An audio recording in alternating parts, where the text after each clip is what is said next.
Hey you guys, well, back with the 2004 Saturn VUE project.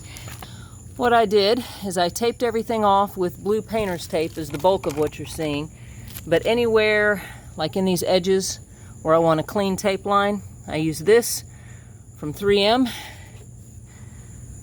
this guy. They make them in different colors with different adhesion, but I wanted to use something that would have enough adhesion to make a clean line, but release on the tape line well enough that I didn't pull up any paint.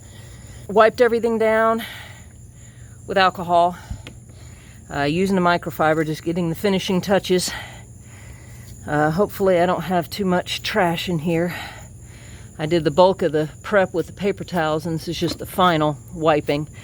I added this with some tape on the back to cover the surface, the mating surface, so that I wouldn't have a buildup of paint there any more than I've already got that I need to clean off. Yeah, I could have taped the tire, but you know what? It's on the back side.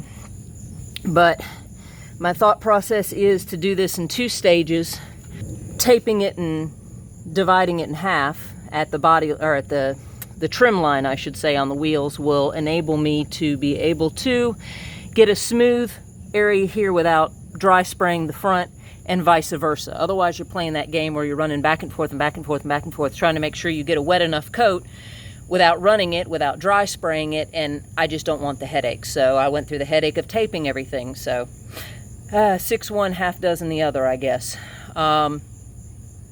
So this is just going to be the black and clear that I'm laying down. I figured I'd bring you guys along for the ride. I blew everything off first, and hopefully, again, that mitigates any trash blowing around, but worst case, it's the back side, so it's not the end of the world. The front is where I'm most worried. All right, I've already shook up the paint. This is what I'm using. I couldn't get any black wheel paint that was gloss. Everything was matte or semi-gloss, and I want to get it as glossy as possible.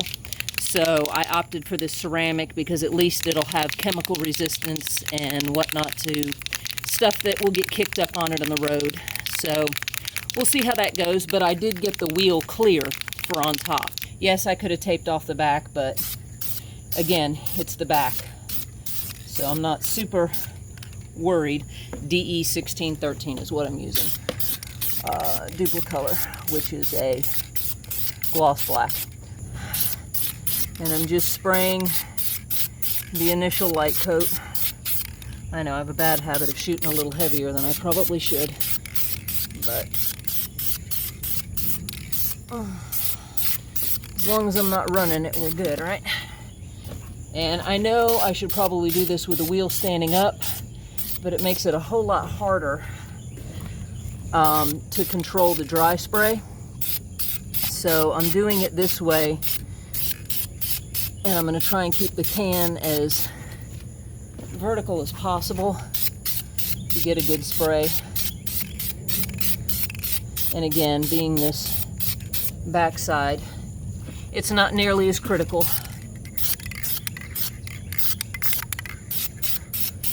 And fortunately, with all this being textured down here, if I get a little bit of dry spray down, I'm not going to be terribly upset.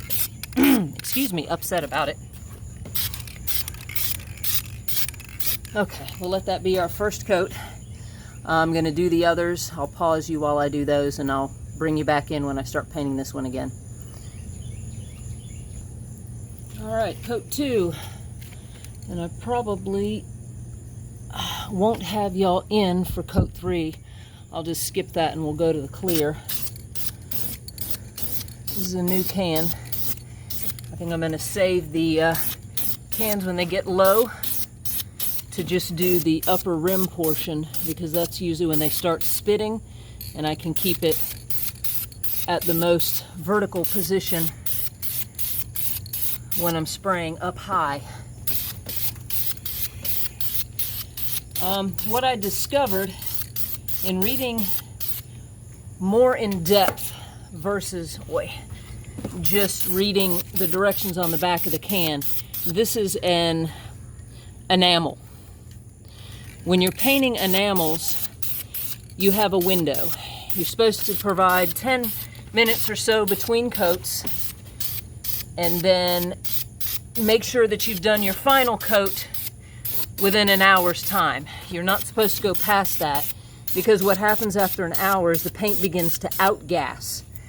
When it outgasses, it literally, there's gas that comes out as everything is curing from the solvents and whatnot in the paint. I may be explaining that wrong, but anyhow, the problem is you will end up with spraying another layer after an hour. The outgassing will occur and it'll make your paint bubble. So that's bad juju. So you do not want to take too much time between your coats. The kicker is you've got to spray the clear in that time frame as well. Not from the beginning to the end an hour, but between coats. You can't wait an hour. So it's critical that I do all of these wheels all back to back. I got to make sure that the clear goes down. I can't wait and do it tomorrow. If I miss my window, then that means I have to wait and do it after a week's time has passed. And yeah, that's not going to work for me. I want to get everything done as much as possible this weekend. I am going to risk it and paint Sunday the face, but that'll give the backside more time for everything to cure so that I can tape these spoked areas opposite of what I did this time. And that should allow me to paint the face with no issues of peeling or harming the paint. At least that's what we're going to try and do. All right, I'm going to pause you. Okie dokie. Clear coat time.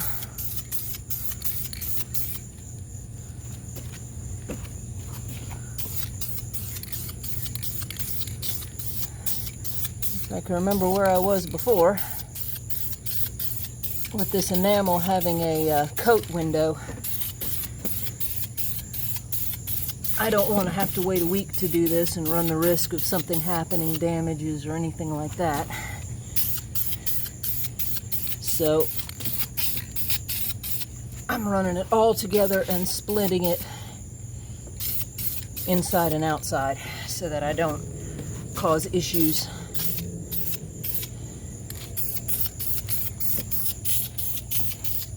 And for the trim that I'm going to do, I'm going to use a lacquer so that I can tape it off and spray over it without having to wait a week.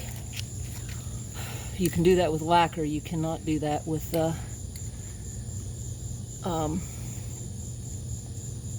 enamel. Okay, this stuff is liking to spit a whole lot more and leave dry spray. I'm going to have to shoot it a little bit closer. Not sure I'm a fan of this wheel stuff. All right, let me do the others. It's leaving like a dust on the barrel. I don't know if y'all can pick that up. It's like a dust. I'm not exactly sure why it's doing that. I may adjust how I spray this, but at least I'm learning on the backside. We'll see if it does the same thing when I spray heavier. If it does, then the final coat, I'm going to stand it up. I am going to wet sand this, so this won't be the final finish. So that should come out in that. But so far, I'm not a fan of this stuff. It doesn't spray like what I'm used to. Granted, it's not running, but I also don't like something that dry sprays that strongly.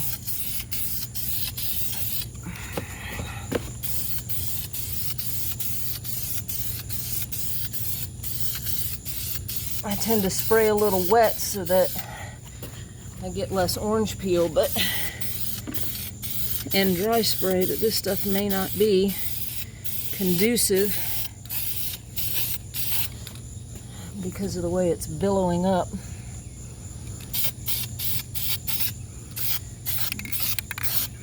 Boy, babe. Come on now. It may be more sensitive to what angle you shoot at.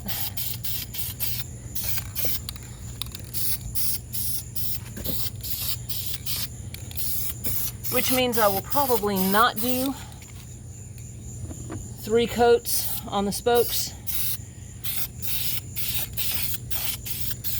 I will concentrate the 3rd coat on the barrel, since we're not going to see the back of the spokes anyway. Yeah, I think that's what it is. So, that sucks. Okay. Okay, so yeah, this stuff likes to be sprayed differently. So, what I found on the other wheels is, I'm gonna have to adjust the way we spray this. Let's see if I can get it. So y'all can see. This is what I suggest with this stuff. Spray it up relatively close. Spray your spokes first. Again, since they're the least in view.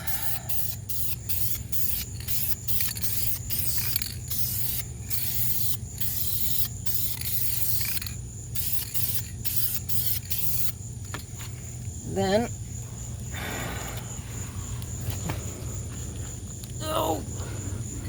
lay it back down and go to your heavy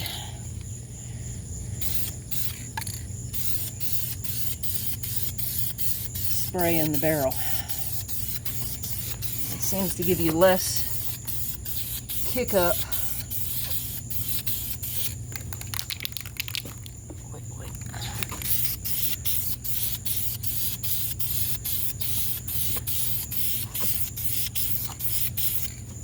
And dry spray effect. Now if you notice, the black didn't do that. So for whatever reason, it's the way the clear pigment acts. Anyway, yeah, that's how a gloss should look. That was our 3 coats. That style of spraying worked much, much better. That stuff, just the way it is aspirated into the air, aerolizes. That's what I'm looking for. It doesn't like to lay down, so you're shooting always at a vertical like that instead of down, because when you shoot down, it's poofing back up and coating the sides. I'm going to let this stuff flash just a little bit, and then we're going to untape, so you'll be able to get a better idea of how I taped it off. Fingers crossed we don't have any paint migration, but the idea is to go ahead and get the tape off while everything is still slightly damp, but not so damp that it strings by being too gooey. Humidity, I guess, or a little bit of alcohol was in these edges. I'm not sure what that is.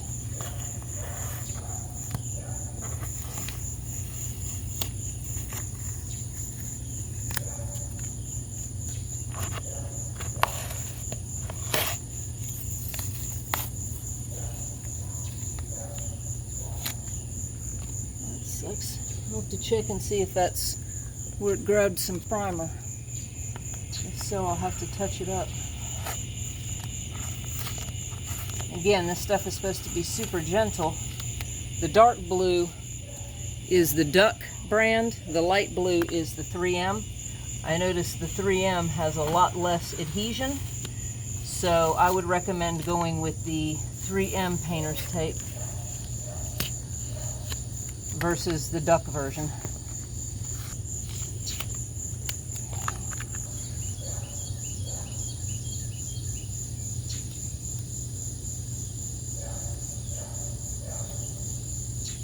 That's no bueno. Well, at least I found out this way. I did have some issues with the paint in those areas. Can you see that right there? know if you can or not. This is supposed to be the delicate version.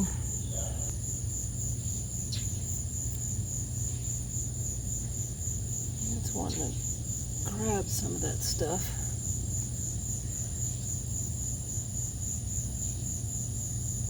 Follow all the rules, and sometimes previous damage bites you in the butt.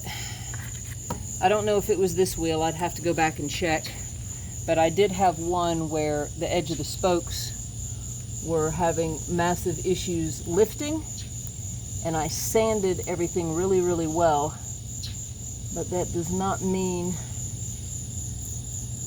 that it didn't, like that, come back and get me. Okay. Well, looks like I'll be doing some primer work tomorrow. Yeah, there definitely did end up being some issuistic areas. You can see there.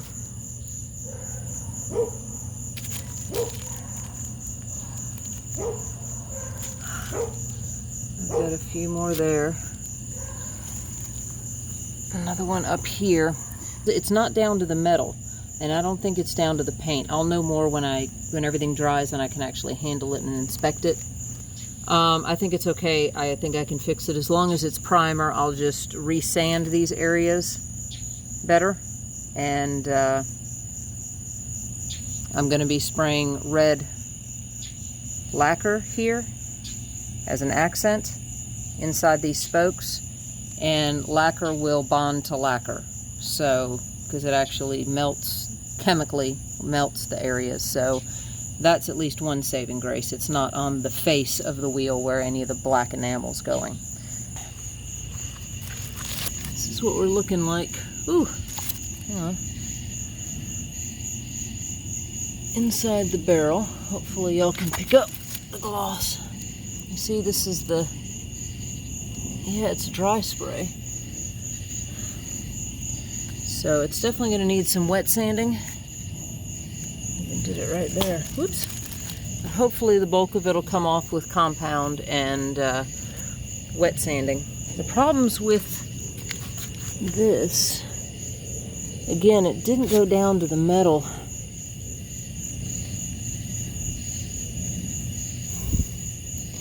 Not exactly sure what is going on because I can feel stuff was sanded. The only thing I can think is maybe there were some issues that I couldn't see because it all happened at these seams.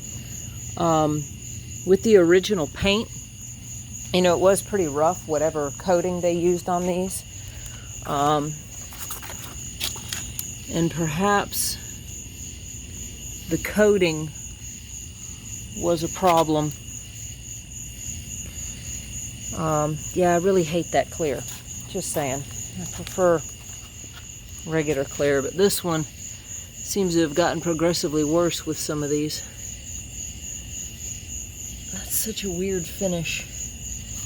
And I sanded the initial stuff with 180 and 320, so there should not have been a grip problem. But I also don't know what that original finish was. You know, was it a urethane? Was it a powder coat? What actually was it? So, and the barrels look decent for being barrels, but again, they will need some wet sanding to come out decent. And I'm sorry y'all are having to see this in the dark, but you can't paint in the bright sunshine, so there's that. And with the humidity being like it is, I have to pick my battles with this stuff. But this one was not nearly as bad, but it still had a few spots. So I'll see what I can figure out on it. And sadly, this problem made the video run a little bit longer than I anticipated, but ooh, look at all the cleanup I got. It's like blue stuff everywhere. The tape roll exploded. So, maybe I shouldn't have taped. Although then I would have discovered it when I was doing the red, and that would have been catastrophic. So maybe I can get that sorted. Anyway, there's my fun with black and clear on the barrel portion.